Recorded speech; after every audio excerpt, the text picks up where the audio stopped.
اور اس کے بعد کل آپ نے دیکھا عدلیہ جو ہم لوگ کا ایک اہم ستون ہے، جو انصاف فراہم کرتی ہے، جو انصاف کے لیے سارے معاشرے کی نظریں ان پر ہیں، ابھی ان پر بھی انہوں نے دہشت گردی سٹارٹ کی ہے. تو اس لیے ہم کہتے ہیں کہ ہماری forces chief of army staff کی قیادت میں ان دہشت گردوں کے خلاف برسر پیکار ہیں، ان کے خلاف لڑائی لڑ رہے ہیں، لیکن بحیثیت ایک شہری کے سول سوسائٹی، پولیٹیکل پارٹیز اور تمام مکتبہ فکر کے لوگ، ایسے عناصر جو ہمارے ملک میں دہشت گردی بیرونی آقاؤں کے کہنے پر کر رہے ہیں، ان کے خلاف متحد ہو جائیں اور اپنی سیکیورٹی فورسز کا ساتھ دیں. اچھا میر صاحب، اس میں ظاہر ہے آپریشن اس وقت جاری ہے، آپریشن شعبان، تو اس کو لے کر آپ نے بھی تیاری کی ہوگی، کیونکہ یہ اندازہ ہوتا ہے کہ ظاہر ریئیکشن بھی آتا ہے.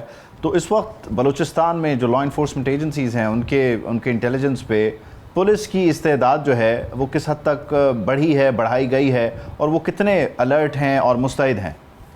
دیکھیں، جب سے ہم نے لیویز کو پولیس میں مرج کیا ہے، ہم نے پولیس کے استدکار میں بہت اضافہ کیا ہے، ان کی فنڈنگ میں اضافہ کیا ہے، ان کی جو باقی سہولیات ہیں، ڈرونز ہیں، آرمز ہیں اینڈ ایمونیشنز ہیں، ان چیزوں میں ہم نے ان کی فنڈنگ میں کافی اضافہ کیا ہے. ٹھیک ہے. اچھا، بلوچستان میں ظاہر ہے کلچرلی بھی معاملات کچھ مختلف ہیں، پھر وہاں پر آپس میں لوگوں کی لڑائی کا ہونا یہ بھی ایک فیکٹر موجود رہتا ہے. کیا ہم اس چیز پر شور ہیں کہ ہم ہر واقعے کو بنیادی طور پر جب دہشت گردی کہتے ہیں تو وہ دہشت گردی کا واقعہ ہے، یا کچھ اور جو رائٹ لیفٹ اور کرائم ہے وہ بھی اس میں فال کر رہا ہے، یا اس کو یوں کہہ لیجئے کہ یہاں پر کرائم کا اور ٹیررزم کا نیکسس اب ہے اور یہ مل کر آپریٹ کر رہے ہیں؟ نہیں، دیکھیں کرائم ہوتے ہیں جو لوکل کرائم ہوتا ہے. جس دن آپ نے دیکھا کچھ دن پہلے ایک ڈاکٹر صاحبہ پر جو ہے تیزاب پھینکا گیا، اور اسی دم فوراً ہی پولیس نے ایکشن لیا اور اس ملزم کو مار دیا. لیکن یہ جو ٹیررزم ہے یہ خالصاً یہاں کے لوگوں کی نہیں ہے، اس کے پیچھے بڑی طاقتیں ہیں. ہندوستان اس میں جو ہے بڑھ چڑھ کر پیسے دے رہا ہے، اسرائیل بھی اس میں بڑھ چڑھ کر پیسے دے رہا ہے، اور ہمارا برادر ہمسایہ ممالک افغانستان اپنی سرزمین کلم کھلا ان دہشت گردوں کو استعمال کرنے دے رہی ہے تاکہ وہ یہاں ٹریننگ حاصل کر کے آگے جا کے پاکستان میں دہشت گردی کریں. اچھا مجھے یہ بتائیے گا کہ ظاہر ہے ایران کے ساتھ ہمارا جو بارڈر ہے اس کو لے کر بھی سیکیورٹی بہت کنسرن رہتا ہے. اب جب ایران کے حالات ہیں، امریکہ کے ساتھ وہ جنگ میں انگیج ہے، تو یہاں اس بارڈر سے بھی آپ سمجھتے ہیں کہ پینیٹریشن ہو رہی ہے یا یہ اینڈ سیکیور ہے؟ دیکھیں، بارڈر تو بہت بڑا ہے، پاکستان افغانستان کا بھی اور پاکستان ایران کا بھی جو انسیکیور تو ہے، لیکن جو ہم نے آپ کو پتہ ہے فینسنگ کی، اور اس کے بعد جو بھی یہ آلات بڑھے ہیں تو ہمارے سیکیورٹی فورسز نے بارڈر کو بہت سخت رکھا ہے. ٹھیک ہے. اچھا، ہم ایک چیز جب سنتے ہیں میر صاحب کہ آپریشن ہو رہا ہے تو ظاہر ہے سوات کا آپریشن ہمارے سامنے ہے، ہم اس کی طرف دیکھتے ہیں، یا وہ ایک بہت بڑی مثال ہے. تو لوگوں کو ان کے علاقے سے نقل مکانی کروانا، ان کو مختلف جگہوں پر رکھنا اور پھر ان علاقوں کو کلیئر کرنا، یہ ہماری آپریشن کی ایک تعریف بنی ہوئی ہے. گو کہ اب آپریشنز اس طرح نہیں ہوتے. بلوچستان میں اس وقت جو آپریشن شعبان ہو رہا ہے ایگزیکٹلی آپ اسے کس طرح بتائیں گے؟ لوگ اپنے اپنے علاقوں میں ہی ہیں، اپنے گھروں میں ہی ہیں، انٹیلیجنس بیسڈ آپریشن ہو رہا ہے اور کسی کو نقل مکانی نہیں کرنا پڑی، اپنا گھر نہیں چھوڑنا پڑا؟ دیکھیں، بالکل شعبان کے لوگ محب وطن لوگ ہیں، محب وطن پاکستانی ہیں. ان پر دہشت گردوں نے حملہ کیا تھا، لیکن وہ بہادر لوگ ہیں، وہ اپنے گھروں میں بیٹھے ہوئے ہیں. سیکیورٹی فورسز وہاں پہنچ چکے ہیں اور دہشت گردوں کے خلاف بھرپور کارروائی ہو رہی ہے، جس میں دہشت گردوں کو کافی جانی نقصان بھی اٹھانا پڑا ہے. اچھا، کچھ اطلاعات ہیں کہ کچھ علاقوں میں کرفیو بھی لگایا گیا ہے، وہ کرفیو کی وجہ کیا رہی اور کتنے علاقوں میں ہے اس وقت، اگر آپ بتانا چاہیں؟ دیکھیں، یہ جو کچھ عرصے پہلے ہماری فورسز پر 3-4 دن پہلے ایک اٹیک ہوا تھا کٹکوچا کے مقام پر. یہ ایک چھوٹا سا علاقہ ہے جہاں تک اکثر یہ دہشت گرد آ کے گاڑیوں کی سنیپ چیکنگ کرتے ہیں. تو اس ٹکڑے کو کرفیو لگایا گیا پرسوں رات سے. تو وہاں تقریباً ابھی آپریشن اینڈ ہونے والا ہے، وہاں بھی ہماری سیکیورٹی فورسز کو کافی کامیابی ملی ہے. اچھا میر صاحب، بنیادی طور پہ آپ کیا سمجھتے ہیں کہ ہم اکثر جب بات کرتے ہیں بلوچستان کی تو وہاں پہ محرومیوں کا ذکر کرتے ہیں، وہاں پہ انفراسٹرکچر کی بات کرتے ہیں. آپ بلوچ شہری ہونے کی حیثیت سے، بلوچستان کے ایک شہری ہونے کی حیثیت سے، آپ سمجھتے ہیں کہ یہ واقعی ایک مسئلہ ڈیفینیٹلی موجود ہے؟ اس کی انٹینسٹی کیا ہے اس پہ ہم بات کر سکتے ہیں، کتنا بڑا مسئلہ ہے، کیا اس کی پیچیدگیاں ہیں، لیکن کیا سڑکوں کا جال اس سے بہتر ہونا چاہیے بلوچستان میں، سکولز ہونے چاہیے، ہسپتال ہونے چاہیے تو یہ زخموں پہ مرہم رکھے گا؟ دیکھیں محرومیہ پاکستان اتنا ترقی یافتہ ملک نہیں ہے. محرومیہ پاکستان کے چاروں صوبوں میں ہے. محرومیہ آپ کو پنجاب میں بھی ملیں گی، محرومیہ آپ کو جو ہے سندھ میں بھی ملیں گی، محرومیہ آپ کو کے پی میں بھی ملیں گی. لیکن اس کا ایک طریقہ کار ہوتا ہے کہ جمہوری جدوجہد کے ذریعے آپ اپنے حقوق کے لیے جدوجہد کریں گے اور آواز اٹھائیں گے. یہ کوئی طریقہ کار نہیں ہے کہ آپ ایک دشمن ملک کے کہنے پر دشمن ملک کے ٹھاؤٹ بن کر اپنے ملک میں دہشت گردی کریں اس بہانے پر کہ ہمیں محروم رکھا گیا ہے. اچھا، کچھ عرصہ پہلے تک ظاہر ہے کوشش یہ بھی جاری رہتی تھی کہ جو مقامی سردار ہیں، مشیران ہیں، ان کے ذریعے یا اثر و رسوخ والے جو حضرات ہیں جو حکومت میں بھی ہوتے ہیں اور ظاہر ہے ان کا دوسری طرف سرداروں سے بھی رابطہ ہوتا ہے، ان کے ذریعے پہاڑوں پر موجود یا دیگر جگہوں پر جو فراری تھے وہ ہتھیار ڈال رہے ہوتے تھے. ہم دیکھتے تھے انہیں پاکستان کا پرچم مل رہا ہے، وہ اپنا ہتھیار سرنڈر کر رہے ہیں. یہ سلسلہ اب بھی جاری ہے ان لوگوں کے ساتھ انگیجمنٹ کا، ان کے ہتھیار ڈالنے کا، یا یہ سلسلہ کہیں رکا ہے یا ان لوگوں نے اپنے آپ کو اب بنیادی طور پر اس فارمولا سے دور کیا ہے؟ دیکھیں بلوچستان حکومت اور ریاست پاکستان کا ایک واضح موقف ہے کہ ہمارے وہ بچے، ہمارے وہ بہنیں جن کو محرومی کے نام پر ورغلا کر پہاڑوں پہ لے گئے، وہ آ کر بلوچستان کی محرومیوں کے حوالے سے، بلوچستان میں ہونے والے ناانصافیوں کے حوالے سے، پاکستان کے فریم ورک میں رہتے ہوئے، 73 کے آئین میں کے اندر رہتے ہوئے بات چیت کریں گے. تو ان سب کو بات چیت کی دعوت ہے. وہ لوگ جو دشمن کا پیسہ کھا کر دشمن کے کھینے پر دشمن کے ٹھاؤٹ بنے ہوئے ہیں اور بندوق کی زور پر بات کرنا چاہتے ہیں، بندوق کی زور پر دہشت گردی کرنا چاہتے ہیں، ان سے بات چیت نہیں ہو سکتی. بات چیت ابھی بلوچستان حکومت کر رہی ہے تو کن لوگوں سے کر رہی ہے، اگر آپ بتانا مناسب سمجھیں؟ دیکھیں ہم اس کے لیے فریم ورک بنا رہے ہیں، ہم اس پر کام کر رہے ہیں. ابھی تک باقاعدہ طور پر کوئی بات چیت سٹارٹ نہیں ہوئی.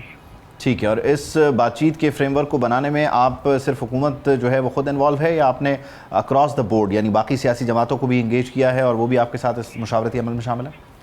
ہم تمام سیاسی جماعتوں، سول سوسائٹی اور جو سٹیک ہولڈرز ہوں گے سب کے مشورے سے بات چیت کریں گے. ٹھیک ہے، بہت شکریہ میر ضیاء اللہ لانگو صاحب. ہمارے پروگرام میں ایک بریک شامل کرتے ہیں، بریک کے بعد واپس آئیں گے. Welcome back. دو بہت اہم سوال ہیں کہ کیا سعودی عرب سول نیوکلیئر پروگرام کے لیے اسرائیل کو تسلیم کر لے گا، ابراہم اکارڈز کا حصہ بنے گا، اور کیا ٹرمپ کی یہ شرط سرپرائز ہے یا معاملات پہلے سے ہی طے تھے. سعودیہ اس وقت سینٹر آف اٹینشن ہے ہر لحاظ سے. سول نیوکلیئر ڈیل ہو یا پھر ابراہم اکارڈز کا معاملہ ہو یا اس سب کے بیچ باب المندب میں سعودی جہازوں کا پھنسنا اور ان پر ہونے والے حملے. پاکستان کس طرح ان معاملات کو لے کر چل رہا ہے اس تناظر میں، یہ بہت اہم ہے.